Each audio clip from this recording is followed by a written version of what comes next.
Welcome to Born to be Barefoot. I'm your host, Stuart Gordon, with my co-host, Katie Suyuki.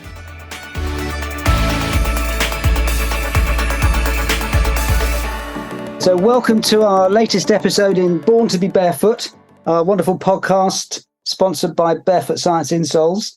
And tonight, I'm absolutely delighted to have as a guest a chap I met a couple of years ago. His name's Andrew Coltart. He's a former professional golfer on the European Tour, a former Ryder Cup player.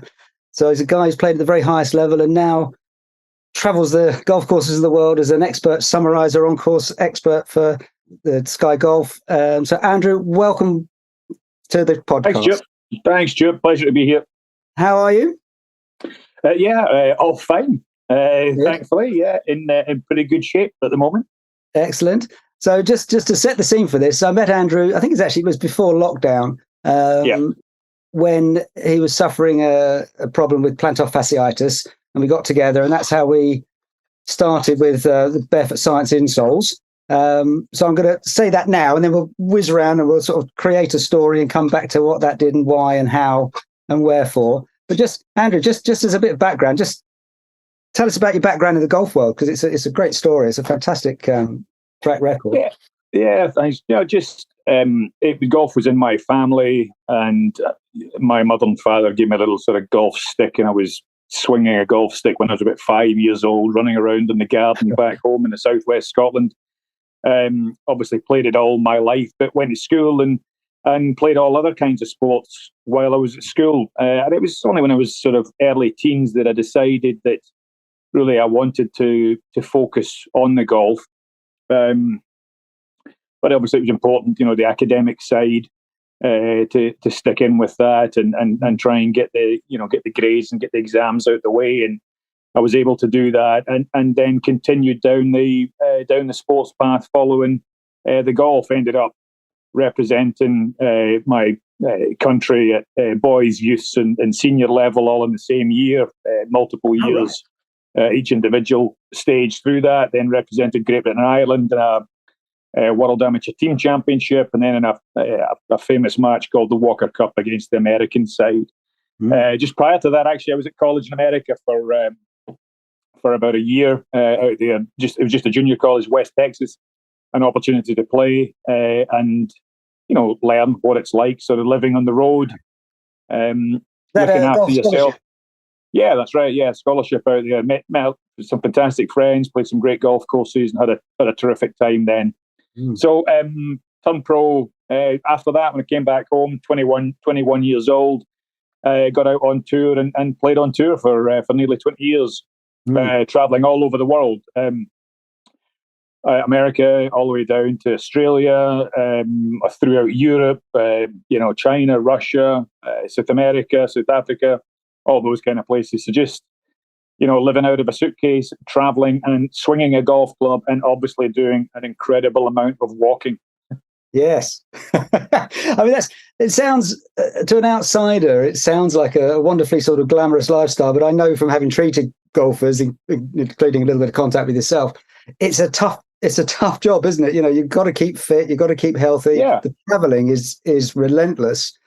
So, I mean, when you go to a tournament, we see it on telly and we see the couple of rounds of golf being played, but what's a typical week for a professional golfer, if you like, on tour? Yeah, I mean, traveling takes its toll. I mean, if you're going to a venue, I mean, jet lag plays a massive part as well, particularly on the what was the European tour, the DP World Tour, because we travel so over such vast distances.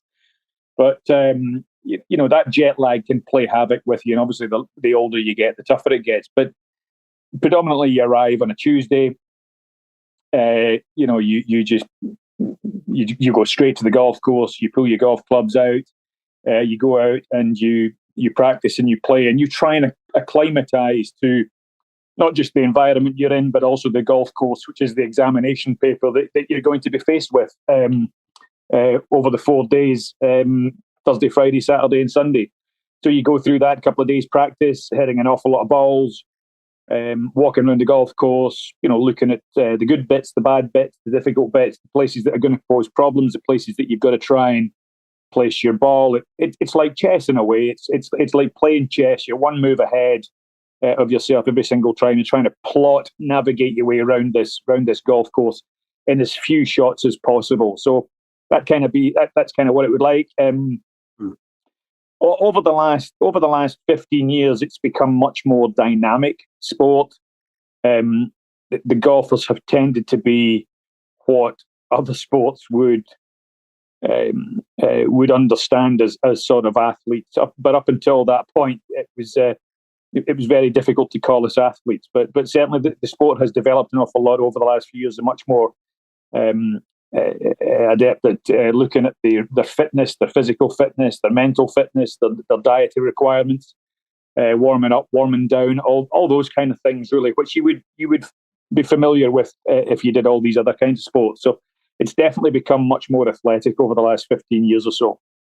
It's not a game where the speed of the game itself will increase, is it? Where you have to be fitter for a faster game of football or a faster game of rugby. I mean, you look at the rugby at the weekend and the fitness levels are phenomenal. But so with golf, I mean, presumably, looking at this as a non-golfer, actually, I'm guessing if you can just maintain your physical fitness, then you'll retain your mental sharpness. And it's that must make the difference in that selection of shot, or as you say, that strategy. Sure. I think that's crucial to it. I mean, obviously, you've got, as you plan your schedule, you build up to the sort of the big weeks, and you're quite right. Mentally, obviously, you've got to be sharp when those big weeks materialize, so that you're playing your absolute utmost. And you know, it's not something that it works out every single day or every single week. You're human beings. The human body breaks down. Situations change. That's just what it's like. But yes, fundamentally, from week to week, you try to make sure that you're in peak physical fitness and still in peak physical fitness on the Sunday, so that your brain doesn't fatigue, so that your concentration doesn't fatigue, so that your body doesn't start to shut down, and so that you don't start to squander shots when really the checks and the prize money and things like that are on the line. So it's crucial to be able to recognize all that, try and marry it all together, and come out the other side with a successful week. Yeah. It was really interesting you're saying about the jet lag. I had a conversation with a chap called Dr. Gorman, Peter Gorman, in New York State. He's the inventor of both the polar heart rate monitor and more recently Optogate gait analysis system.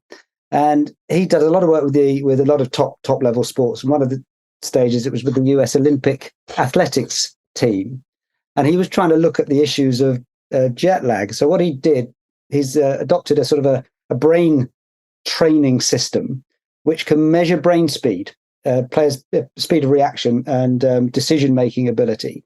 And what he got the US Olympic team to do was to test all of the athletes before they got on the plane, test them when they got off the plane, and then keep testing them each day until they competed. And what they found was that it actually took something, I think it was 5 days, to get their brain speed, their speed of reaction, their sort of clarity of decision making back up to the pre-flight level. Wow. So that the idea, obviously, for that was that in future traveling, they would give themselves that 5 day cushion, if you like, the brains back. I mean, I certainly see that, you know, team sports that are out there at the high end and obviously have lots of money, they would never put themselves in a situation where they've got to compete 1 or 2 days after arriving in a place like that. They would give themselves that amount of time that you've just mentioned. Now, career golfers and those that have less chance to choose which events they play in, particularly youngsters that are coming through, youngsters that have just won their card, they've got to try and play every week. They don't get that luxury. They finish on a Sunday night in South Africa. They've got to pick it up. They've got to peg it up on Thursday in Thailand and expect to be competitive. And you're quite right. It is very, very difficult, nigh impossible, only because of the time difference, not because of anything else like temperature changes and changes in conditions and grasses, only because of the time difference, to be able to compete at what you would regard as your highest or optimum level. It's very, very challenging. Yeah, it's interesting. So as a top player at the top of your game, how many tournaments would you play in a calendar year? Yeah, we would sort of, I mean, in the early days, you know, you're sort of younger, you're stronger, you're hungry. if there was, I remember I used to think I was playing sort of 28 events a week, 28, 29 events a year, so something like that. More than every fortnight. Yeah.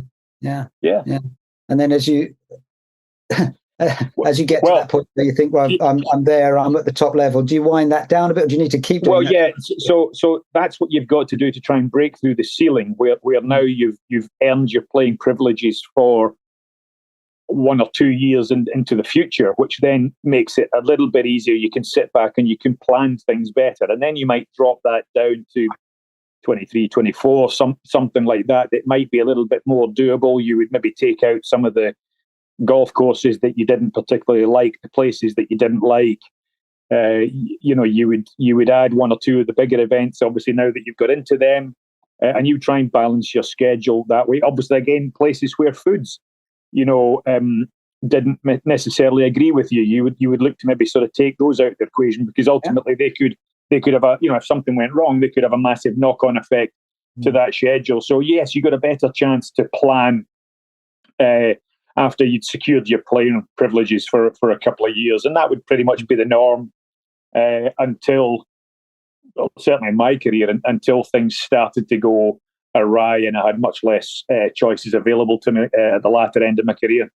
I mean, it's an interesting one, isn't it? Because we often see in lots of different sports, but golf as well, suddenly a new super duper player will appear. But that doesn't just happen like that, does it? They've obviously they don't suddenly arrive and hit the big time. No, it's almost impossible, that, isn't it? I would have thought. Yeah, I mean, they'll look like they'll suddenly arrive to people who are not following the sort of rigidly, but anybody that's following it rigidly has always sort of heard of of 1 or 2 of these people that have come through in the pathway that they've been on for some time through the club level, national level, or whatever, as they work their way up. So you'll pretty much be familiar with a lot of them. Yeah. There's no overnight sensations. It's taken 10 years to become an overnight sensation. No, yeah, and again, more so now, because again the sport has evolved so much over the years that where the amateurs turned professional and got out on tour, there was always a sort of a 2 or 3 year acclimatization process going on. Nowadays, they're coming up because of the education, because of the fitness, because of a lot of the psychology that everybody's getting nowadays. A lot of that, all that kind of training. They hit the ground running now. These kids, when they come out, they're ready to go. They're not scared. They have a tremendous amount of self-belief, incredible ability. They've been schooled well. They've been educated well, and it's just about them fitting into this environment at the top end. Yeah. So it's an interesting one, isn't it? So I don't know whether you can answer this one realistically or not, but if you looked at the top players, say 20, 30 years ago, is the standard of golf at the top level now, although we're accepting what you've said, they're fitter, they're sharper, they've got much more support in the way of the psychology and the nutrition, is the actual standard of golf itself at that very highest level any better or different? It's a very good question, that, because I was having a little discussion with somebody just the other day there, that there's a wonderful golf course in Los Angeles called Riviera, Riv as it's affectionately known. Mm-hmm. And a chap called Lanny Wadkins in 1985 shot a course record round that golf course for 4 days of 20 under par. Now that record has been the same since then. It's never been beaten. Right. And you talk, okay, the golf course has been extended a little bit, but not much. You talk about the quality, you talk about all the training, you talk about everything else, the modern technology and the equipment that they use, and still they've not managed to beat that. Yeah. So these guys nowadays, these guys are hitting a lot of shorter clubs into some of the holes. So there's an argument that likes of Wadkins and something like that was a much better play, because it's harder to hit like a 5-iron to 20 feet than it is to hit a wedge to 20 feet, and that would have been what Wadkins did to achieve that 20 under par. But then you look at the regularity with which these youngsters now are doing it, day in, day out, on a weekly basis. Their ability certainly to handle pressure has gone through the roof. And I'm guessing there are more of them, perhaps, as well. Yeah, there's definitely more of them. The game has grown because now it's just not the regular countries that we were familiar with in the past. It's become much more widespread. A lot of countries have been learning over the years. They've developed a great golf program, and they're coming from all over the place now. So there's much more of them. They do play a higher level of the game much more consistently, and yeah, as a result of that, the game is growing, and the game is much more exciting. Yeah, I mean, because I just think in context of that question I asked, of course, you look at Tiger Woods, and he was playing at that very, very highest level, and he's come back, and he's kind of there again, isn't he? Competing at the highest level. So talent. You know what? It's really difficult to do.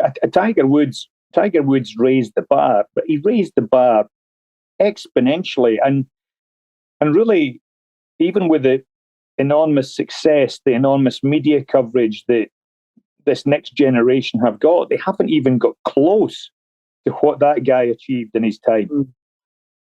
They haven't got close, and you still have to pinch yourself. You still have to scratch your head when you go back into the record books and remind yourself about how incredibly successful Woods was.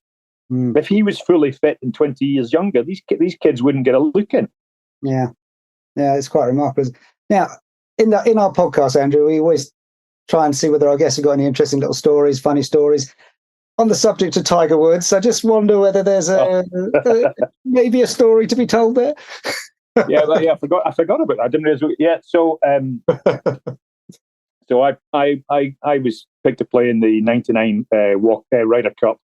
That was regarded as the Battle of Brookline. It was the country club where the US Open was played this year. There was an awful lot of needle in there. Actually, some of the American players were complaining that they should be getting paid to go and play in it, which for a European is just laughable, because it's the highest accolade you can ever achieve over there in Europe. To represent the continent in a match against the Americans it's the pinnacle of your golf career, arguably, in one shape or form.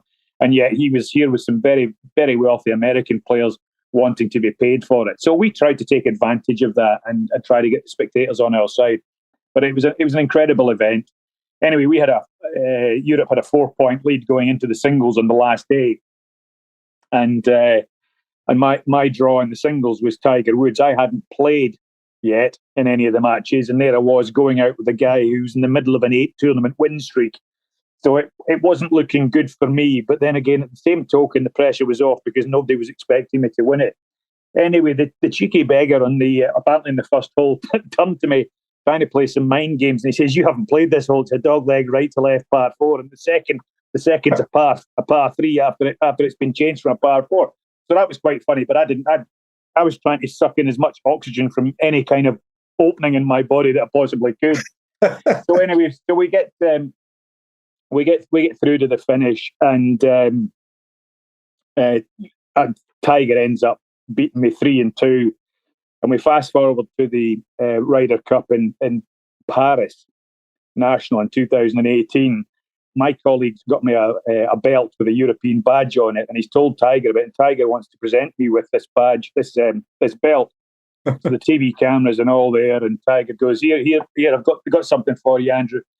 And he gives me this belt, and it's got the result of our match sort of stitched into the belt. So I thought, you cheeky beggar.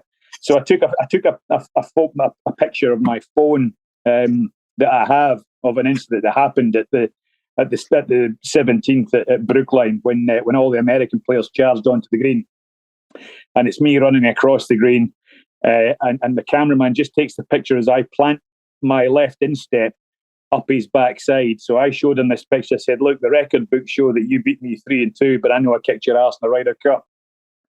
Oh, that's priceless. That's the story. And he laughed at it. So it's good value. Oh, fantastic! Mind you, I'm just wondering now that that kicking action. I wonder whether that may have contributed to some of the problems with you. Do you think it's karma for me, Stuart? Do you think that's what it is? Yeah, probably.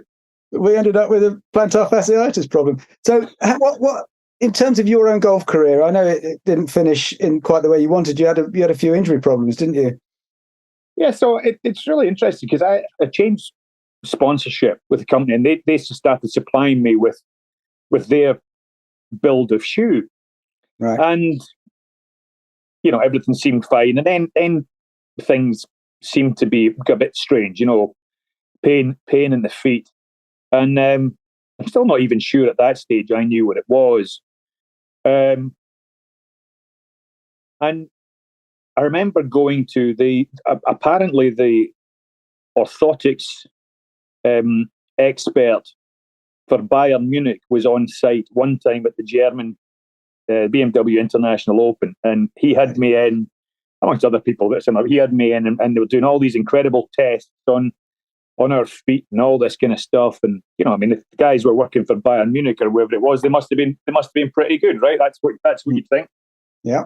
So of course, all of a sudden they get this pair of orthotics for me, and they're quite expensive. And I use them, and long story short, nothing happens, nothing gets any better at all, and I suffered like this for a good few years. And to sort of describe it to anybody that's listening or anybody that knows, mine starts as you get up in the morning and it's as if somebody's hit you with a hammer on your heels. Mm-hmm. Maybe feel a little bit of tension going up the Achilles, and you sort of go, what's going on here? I'm just getting old. What's this all about? Is this what happens? And you sort of plow on regardless. And sometimes it eases off and disappears for a couple of months, and then sometimes it comes back. And that's certainly not the reason that my career came to a close. Again, it was evolution. The development of the game had changed, and I simply wasn't playing good enough. But I was finding it very uncomfortable, and certainly first thing in the morning, very uncomfortable to walk. If I stopped for lunch and then went out to practice, it was like starting again. Again, the sort of pain in the heels. Yeah, tough to walk again. So eventually, my golfing career sort of came to a close. Then I got offered the job working with Sky, which was great. A couple of years in the studio, and then my job was out on the golf course doing live analytics from out in the golf course. So I had to walk around these golf courses again, and it started to rear its ugly head again. I started to have this really, really tender heels. They were very, very sore. It took me a while to get going in the mornings, and I actually, up until speaking to you, I never let on to anybody. My wife knew, but I certainly didn't tell my boss. Up until you, I was getting to the point where I was panicking as to whether or not really I'd be able to continue to walk much more, because because the discomfort was getting tough. Not only did it start in the morning, but it seemed to linger a little bit longer and longer. And then I actually found, I don't know whether I mentioned this to you, Stuart, at the time, I found myself actually walking, sort of avoiding putting my heel down and walking sort of on the outside of my foot, sort of top right hand side, and my toes. And of course, one thing leads to another. Before you know where you are, that's going up your shin, up your knee, up your femur, into your back, and all that kind of things. And it's you're getting problem after problem then from that. So that was quite frustrating. Yeah, and I'm guessing when you were, as On-Course summarise it, I would imagine you're almost walking more than you would have done as a player. Yes, definitely, because you're walking backwards and forwards. You're checking everything. You're not just checking your shot. You're checking the two or the three balls that are in play from each group at the time. So you're walking a tremendous amount. I mean, I remember I was walking the 2019 British Open at Royal Portrush. I covered more than 100 kilometres that week walking for Sky. I was going to say whether anyone has counts one of the step counts or the unfortunate thing. I know it was that because because of when before I went out the last day, and I saw it on my phone. I had the step count on my phone. I had the distance that had travelled on my phone. I had my phone tucked away inside my waterproof jacket, which wasn't very waterproof, and my phone got drowned on the golf course that final day, and I couldn't then prove that that's what I'd done. But I knew, because I saw it beforehand, that I'd walked up to about 100 by that time and still had work to do that day. So, wow. Yeah, I mean that description that you've given of the progression from sort of sore in the morning, easing, sore by the end of the day, and then taking longer to get ease out, and then eventually for some people it just doesn't ease off at all, and then, as you say, the compensations that we all make. It was debilitating, and that, really weird. But to have that kind of, your vulnerabilities, and you it just all hits you that, oh my God, this is not this is wrong. Something has to change here. This is, it's quite upsetting for an athlete to all of a sudden feel like they're got to choose the right words here nowadays because it's very difficult, but feel like that, that they're massively encumbered by a physical problem that they never ever thought would ever make an appearance. Yeah. I mean, I remember one of the comments you said to me was that you'd got to a point where you weren't actually sitting down at lunchtime. Yeah. Because you knew that if you sat down when you got back up again, it would be absolute agony. And it was just, but just that 10, 15-minute rest was all it needed. I don't know, something to do with the blood flowing around or whatever. I don't know. You'll know more about that than I would, but just all of a sudden to start walking again, it was like, I don't really want to start walking. I don't want to go back to work. I don't want to go out there because I'm in discomfort. Mm. Yeah. So we somehow or other got introduced, and I've done assessments on people in some interesting places, but this was the first time that I ever had assessed somebody's basic movement patterns in a coffee shop. So we got a few funny looks that morning, or that lunchtime, rather. It's a well-known brand of coffee, which we won't mention, but we were in there next to a railway station in southeast London. That's right, yeah. West London, rather. Yeah. So anyway, but that little assessment was enough to see that there were some issues going on with the way your feet were planting down and how that related up your leg. Yeah. So we got you going with Barefoot Science insoles. Yeah. The reason I mentioned about the lunch thing was I remember about 3 or 4 weeks after that, I sort of put a call out to you to see how you were getting on. And you said, I'm great, actually. I'm just sitting down having lunch. And that clue was there because you actually had obviously felt confident. I think you'd gone on to about level 3 in the progressive 6 or 7 insole levels that we were talking about. And you were pretty much pain-free by that point, if I recall. Yeah. It was fantastic to hear. And it was amazing, Stuart, because and I know we're doing this and we're talking about this, and it was really interesting talking to you and learning from you. But I had never, your idea with this Barefoot Science had been in your head. You'd had it out there for quite some time, but all we'd ever been aware of were all these insoles that people continually molding your feet and cushioned insoles and all that kind of stuff. And of course, going down the wrong path because that's just stuff that's been marketed, had millions of quid, chucked at it from a marketing point of view that everybody was sucked in under. They bought these things, put them in, and they never made the slightest bit of difference. Yeah. Yeah. I mean, it's, to be fair, that there are the odd occasions where they clearly are going to help people in certain phases of a gait cycle. But once you take them out, most cases, the person gets the same problem back again, or it doesn't fix it in the first place.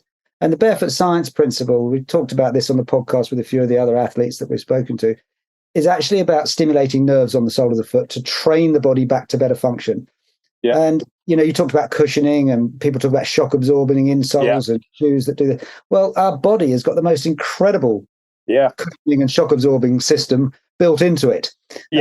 Designed by evolutionary process, and it's but it's got to be switched on and working well. And it's those sensory nerves that the insoles stimulate that get that system working. And, for me, your turnaround was one of the most sort of graphic edges and exciting because, you weren't able to rest slowly. You were back out on another tournament somewhere else in the world within a few days. I mean, I was feeling like an old man. It really was, really feeling like an old man. And this is like, this is when you're, 40 years old or whatever, or early 40s. And now, I've had them in ever since. Stuart, wear them religiously every single day. And and I, I've got wooden stairs in my house. When I get up in the morning, I don't have a problem putting my heel down. Whereas before we came across Barefoot Science, I was having to put my toes down on the ground first, rather than, and that's maybe not a bad way of doing it, but it was just before, I was just in so much discomfort. And since putting these things in and working my way through the system right to the highest level, I've never had any discomfort, unless I've been lazy and maybe left them out for a few days. Yeah. So the other interesting thing we did, and this is where the competitive athlete comes in, and it never leaves you, was we met again when you were back in the UK, in between tournaments, and I actually then had the chance, which we couldn't do in the coffee shop, to put you through some different tests, because one of the things that we were chatting about, and I know it wasn't relevant to you in terms of performance as a golfer at that point, but we talked about the benefits, or the importance, I should say, of good balance. And, I remember that. That was fun. I had you tested standing on one leg, and then we get you to stand on one leg with your eyes closed. Yeah. Which, at that point, of course, the only thing that can give your brain any information is the sole of your foot. And you were mightily disappointed with your change from eyes open to eyes closed. Listen, I've got a thick neck. You can be more realistic than that. I'm trying to be nice. Me. Okay, you were terrible. Okay. I really was. I remember that. Yeah. My 79-year-old mother was better, Andrew. I mean, if you really want to go for this, that's more like it. That's better. Okay. That's better. but the interesting thing, of course, then is that what we do with this thing is we then put the insoles back under your foot and test the balance again, and just that stimulus suddenly, I think it actually blew your brain away, because you suddenly thought, wow, I've gone from almost falling over after 15 seconds or whatever it was. You could have stood there, for 45 seconds or a minute. And then we started to relate that to golf swing. So I'm not a golfer. I'm a, movement specialist. I understand bodies. I understand the golf action. But from your point of view as a top level golfer, where does balance sit? Goodness me. I mean, balance within golf is huge. It's crucial. I think, the danger is that everybody's looking for something and looking for the massive fix with minimum effort kind of thing. And top level sports not like that. It's all about tiny little increments that you can make. But obviously, balance with a golf swing is crucial. It's huge. You have to have a good center of gravity, and you swing this golf club and you move this head quite a long distance away, and you try and connect with a little golf ball that measures 1.68 centimeters in diameter and 1.68 inches in diameter, and you've got to be able to get it on a golf course. So you've got to know exactly where you are, all the way up through your central nervous system into your brain, to actually know exactly where you are, so that you can hit that golf ball pretty much out the middle of your club head. And if your balance is off, if you're not centered in your right place, everybody's slightly different, but in your right place, then your ability to hit the shot that you're trying to hit is negated somewhat. Yeah. So, and as I say, it's something I talk to a lot of sort of club golfers, casual golfers. And they don't get it. The connection, and runners and other people, they don't get this connection between the importance of balance and movement until you go through an explanation like you've just given. Or if I say to somebody, well, just think about the fact you're walking around a golf course, or you're running around a half marathon, whatever you're doing, couch to 5K, whatever your sport or activity is. Every single step when you're walking at some point is a one-legged balancing act. Yeah. Every single stride when you're running is a one-legged balancing act. So how well you manage that landing and that takeoff. And I don't know how many steps you do around a golf course. It's going to be one heck of a lot. But, if you're getting that wrong on every step, or it's different with your left foot to your right foot, and you've got to then compensate for that. So, this is a message that we really want to get out to the golf. Yeah, absolutely, Stuart. I mean, you get fatigued a lot easier. Yeah. Again, it impacts on your ability to perform. All those things. Absolutely. Yeah. Oh, that's great.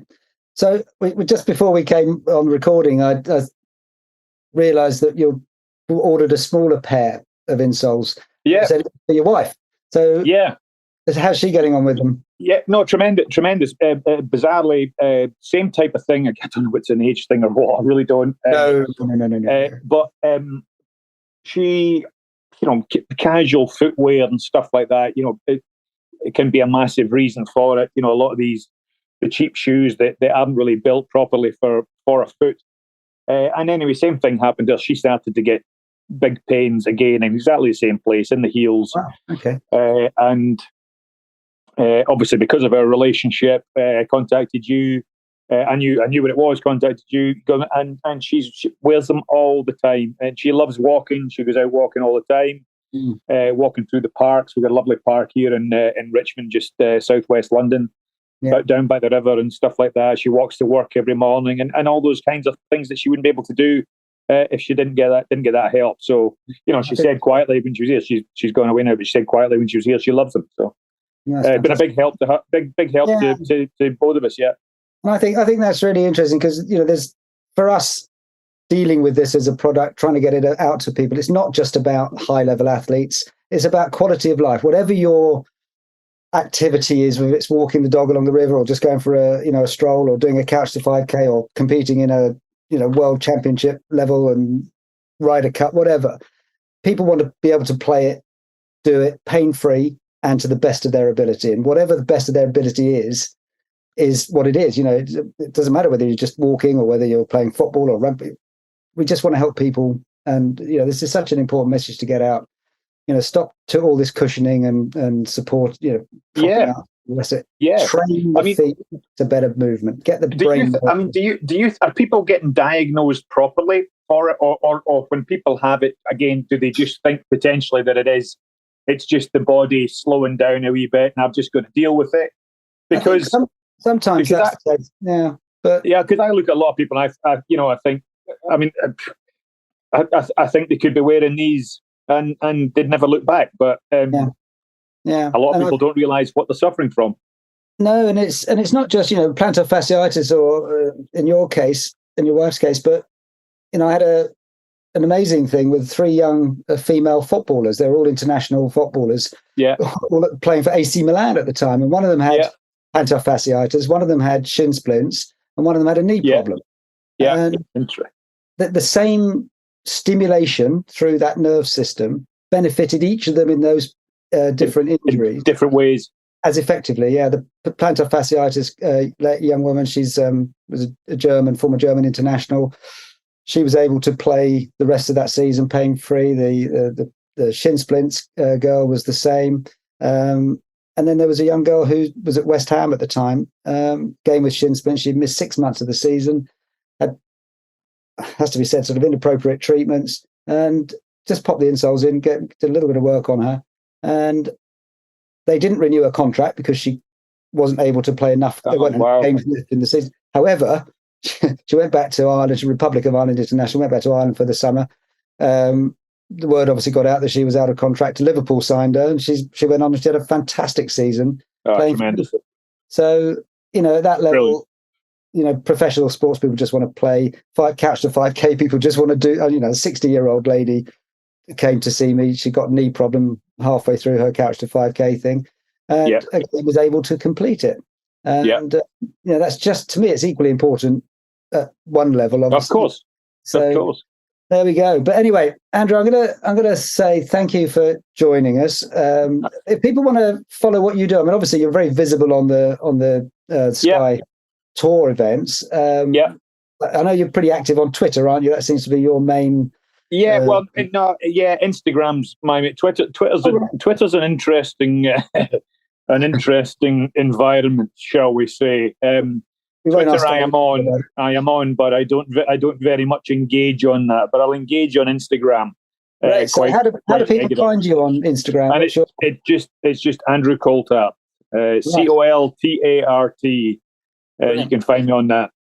Okay, great stuff. So anyone interested in following the golf world, getting an expert opinion, seeing what's happening, hearing some stories, that's the destination. Absolutely, yeah. We're on there quite regularly, and quite busy on that, and following both the PGA Tour and the DP World Tour in particular. So pretty busy, and grateful for the opportunity, which I wouldn't be having if it wasn't for you and your insoles. Well, that's fantastic to hear. Thank you so much for saying that. Where are you off to next? Just last thing. Next week is a match play event in Austin, Texas. We're not traveling to that, but we're covering it. But a week after that, we're going to be at Augusta for the Masters, and then RBC Heritage at Hilton Head, which is a beautiful part of Georgia, South Carolina, actually. So, looking forward to that. Well, fantastic. Well, have a great time with those. Thank you so much for joining us. My pleasure. Stay healthy. No, it's great to see you, mate. My absolute pleasure. Loved it. Thanks again for all your help. That's a pleasure. Thank you. You've been listening to the Born to Be Barefoot podcast with myself, Kate Tsuyuki, and the wonderful Stuart Gordon. Please remember to hit the subscribe button and give us a 5-star review. We'll see you guys next week.